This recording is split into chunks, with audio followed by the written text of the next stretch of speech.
Мына ұлттық құндылықтарды насихаттауда ауыл партиясы бір беткейлік саясат ұстанады, бұны қолдау керек. Осы фракцияның мүшесі ретінде бұл заң жобасын өз басым қолдаймын. Жалпы мына халықаралық қатынастарда ешқандай шексіз жұмыс істейтін бағыттардың бірі осы мәдени гуманитарлық сала.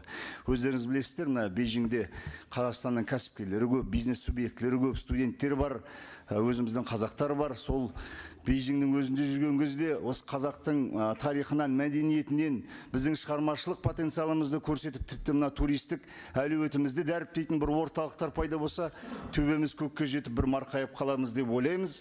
Міне сондықтан да мен талай орталықтарды көрдім өз басым. Кейбір орталықтарда тіпті кинозалға дейін ұйымдастырып қойған. Міне ертеңгі таңда бізде Қазақстанның киносы да, шығармашылық коллективтер де осындай орталықта өз өнерін көрсетіп жатса, бұл нұр үстіне нұр. Сондықтан да бұл мәдени гуманитарлық саланы дамытатын осы келісім шартты ратификациялау бойынша заң жобасын қолдауға шақырамын және оны парламент сенатына жолдауды ұсынамын. Рахмет.